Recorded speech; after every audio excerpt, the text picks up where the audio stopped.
Olá pessoal, tudo bem? Espero que sim. Estamos voltando às nossas atividades, agora online, e espero que isso seja por um breve período de tempo, que a gente possa se encontrar novamente pessoalmente. Eu sei que vocês estão morrendo de saudades das minhas aulas, né? Então resolvi gravar aqui. A gente vai ter uma dinâmica um pouco diferente quando a gente trabalha com educação à distância. Nós temos uma dinâmica um pouco diferente da dinâmica de sala de aula. Vou passar algumas atividades relativas à disciplina em que vocês vão ter que fazer algumas leituras de capítulos de livro, artigos. Vou passar vídeos e filmes que vocês não viram, que não são necessariamente gravados por mim, mas que são relativos, né, aos temas que a gente está tratando. Vou passar também algumas palestras e a gente vai caminhando desse jeito, fazendo algumas discussões, vocês aprendendo comigo e entre vocês também. É importante que vocês participem horizontalmente, né, e troquem ideias entre vocês. Eu vou criar alguns espaços dentro do Moodle de fóruns para a gente fazer essas atividades. Na aula em si, nós estamos retomando a partir de onde nós paramos. Nós estávamos falando sobre as mudanças que aconteceram nas organizações e algumas mudanças a gente percebe, né, no dia a dia, a gente já tinha falado um pouco sobre elas. Mas a gente foi falando, né, sobre as transformações desde a Revolução Industrial até a gente chegar à empresa de 2020, a empresa do século XXI, em que você tem como características, né, achatamento da hierarquia interna da organização. A gente não tem mais tantos níveis hierárquicos como tinha no começo do século passado. Isso foi achatando, passando de 7 níveis, 10 níveis. Quando eu falo níveis hierárquicos, é uma empresa que tinha presidente, diretor, gerente, supervisor, encarregado, técnico e assim por diante. Esse nível de hierarquia está achatando, né, por vários motivos, alguns deles relacionados ao custo, né, outros relacionados à facilidade de comunicação. A tecnologia permite também que a gente modifique isso. A criação de espaços de coworking, tanto externos à empresa, onde as pessoas vão para esse espaço de coworking para trabalhar, fazer as suas atividades. Muitas vezes pessoas de empresas diferentes trabalham num espaço único de coworking. Às vezes a própria empresa cria um espaço de coworking para seus funcionários, onde eles não têm um local fixo, eles vêm, utilizam o espaço, né, trazem o seu notebook, trabalham e vão embora. É uma outra característica que também não tem um espaço reservado, ele chega, ocupa o espaço e depois vai embora. A produção dispersa, a grande parte da gestão das organizações fica mais complexa porque você tem gente trabalhando em vários locais diferentes ao mesmo tempo, fazendo a mesma atividade, um pedaço em cada local, um pedaço em cada empresa. Logicamente a gestão dificulta um pouco também. A comunicação hoje é muito mais fluida, ela passa por muitos mais canais e aí você tem que ter esse esforço de gerir essa comunicação, senão você fica perdido, né? Você se perde. Por isso mesmo eu vou utilizar o espaço do Moodle, porque seria inviável a gente ter um curso à distância trabalhando com e-mail, chat, WhatsApp, e cada hora você vai procurar uma coisa, aquilo ficou perdido não sei onde, está no meu e-mail de não sei quando. Então toda a nossa comunicação vai ser feita através do ambiente virtual de aprendizagem. A intensidade no conhecimento é cada vez mais forte dentro das organizações, e a valorização do conhecimento, da formação das pessoas, e não só da quantidade de mão de obra ou da quantidade de horas trabalhadas, e uma gestão cada vez mais aberta, onde todo mundo sabe o que está acontecendo, participa das decisões, tem acesso às informações gerenciais cada vez mais aberto, inclusive muitas vezes os próprios fornecedores e clientes da organização têm acesso aos dados da gestão interna, aos indicadores da organização, e com isso eles conseguem também participar de certa forma da gestão da organização. Então são transformações drásticas que aconteceram nas organizações nos últimos anos, principalmente agora nesse início de século, e isso tem a ver com uma mudança no perfil da própria sociedade. A gente já tinha falado em sala de aula da mudança do perfil do consumidor, né? Se a gente for pensar em isso nós já comentamos, né, na sala de aula, pensar em termos de tempo que um produto ficava no mercado. Os produtos na época do Ford e do Taylor ficavam décadas, o mesmo produto, o mesmo serviço que era colocado no mercado, ele ficava inalterado. Pouca diversidade de produto, você tinha linhas com pouca variedade de produtos sendo oferecidas, então facilitava o projeto de uma linha rígida de produção, com máquinas especializadas, fazendo atividades específicas. Voltando aqui só para ler esse slide, um produto ele era projetado para ser produzido de forma inalterada por um longo período de tempo. Isso facilitava a definição das operações de cada operador, auxiliando a divisão entre o trabalho intelectual e o trabalho braçal. O foco no preço, pouca atenção para a qualidade, os produtos não precisavam ter qualidade, porque as pessoas iam consumir de qualquer jeito, então os produtos eram simples, visando competir com os produtos artesanais, que eram mais sofisticados, mas também eram mais caros, que eram feitos um a um, sob medida para as pessoas. Altos volumes e foco na economia de escala era uma preocupação das empresas, cada vez produzir mais produtos, mais serviços para atender um público maior e ganhar na escala, ganhar no volume. Foco em produtos com menor preço e com menor margem de lucro individual, mas atingindo um mercado consumidor muito maior. Esse mercado parcialmente composto por pessoas que antes não tinham acesso ao consumo era muito menos exigente. Um mercado mais exigente transformou as características de quem presta serviço ou de quem produz produtos. Então, quais são as características atuais? Nós pensarmos de hoje em dia, essa transformação vai acontecendo ao longo do tempo, mas hoje a mudança é drástica.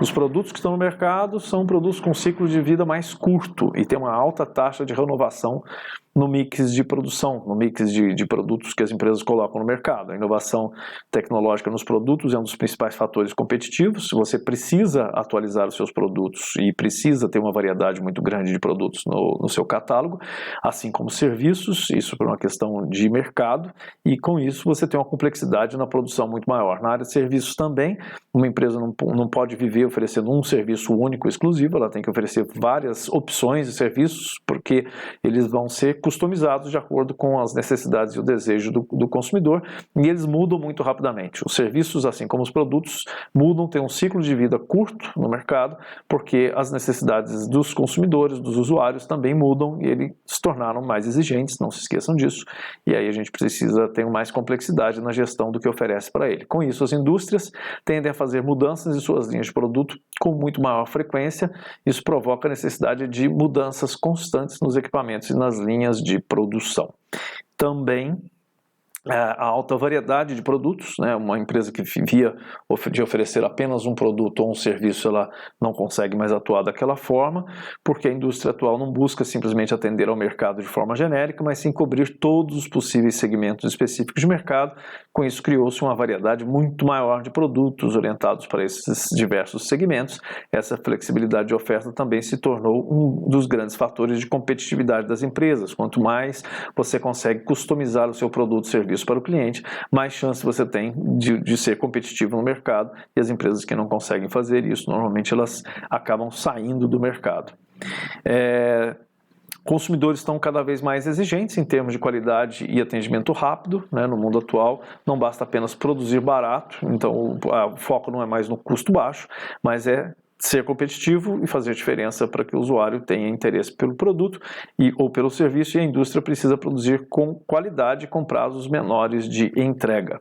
Também há uma oferta de artigos importados, preços, serviços que estão disponíveis, né, mundialmente, e aí os preços ficam mais competitivos, né, a concorrência aumenta, o mercado também está globalizado. Então existe grande facilidade de obter produtos no mundo inteiro.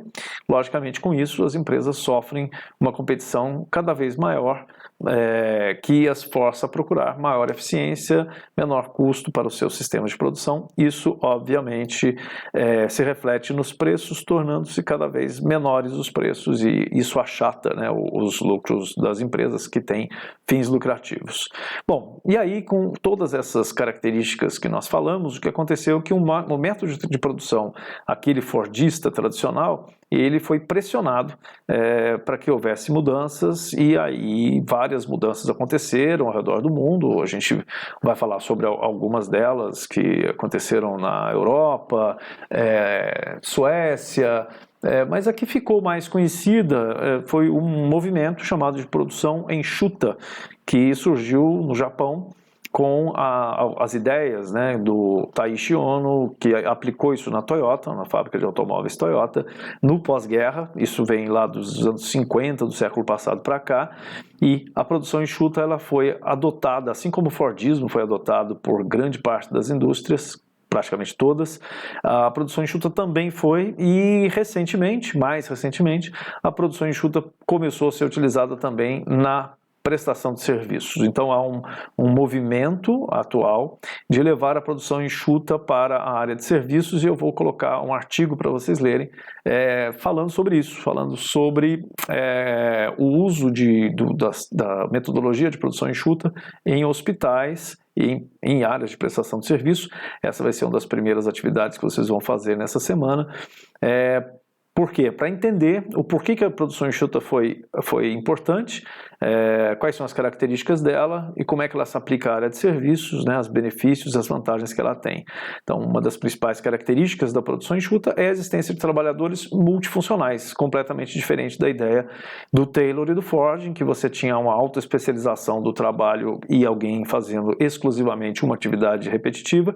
Você tem que criar um espaço que seja multifuncional, que as pessoas consigam se gerir a si próprias e que tenham autonomia para tomada de decisão, também totalmente diferente do modelo fordista-taylorista, onde você tinha alguém para pensar, que era diferente de alguém que vai realizar. Quem faz não pensa, quem faz não decide, quem faz não planeja, quem faz, faz.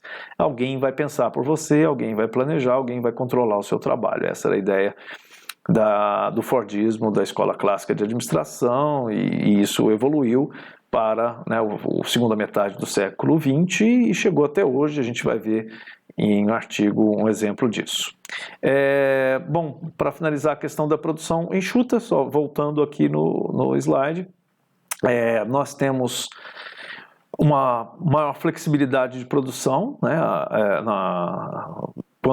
porque ela tem tudo a ver, né, a produção enxuta tem tudo a ver com essa mudança do perfil do consumidor e dos mercados. Se as pessoas querem cada vez produtos mais customizados, o preço não é o mais importante. Lógico que eu preciso ter escala, mas o preço não é o mais importante. O importante é a qualidade e a personalização. Aquele produto ou serviço ele tem que ser oferecido de acordo com a minha necessidade e não com a necessidade genérica de mercado. Então isso faz com que eu tenha que produzir de maneira diferente também. A produção enxuta tem muito a ver com isso. Ela possibilita uma maior flexibilidade de produção, as variações constantes de demanda, e é bastante desejável nos sistemas de produção modernos. Isso envolve mudança na cultura e no comportamento das pessoas, e ela quebra o princípio de Taylor da divisão entre o trabalho intelectual e o trabalho braçal, né? E nós então vamos falar, né, sobre produção enxuta nas próximas aulas. Os textos de leitura, né, serão relativos a isso, e eu espero que vocês estejam bem e que a gente possa, no Moodle, trocar ideia, né, falar ver algumas discussões, e que em breve a gente possa realmente encontrar para voltar a ter as nossas aulas presenciais. Tá certo? Então, boa leitura para os textos que eu mandei, assistam os vídeos, e na semana que vem nós temos nova videoaula para vocês. Até mais.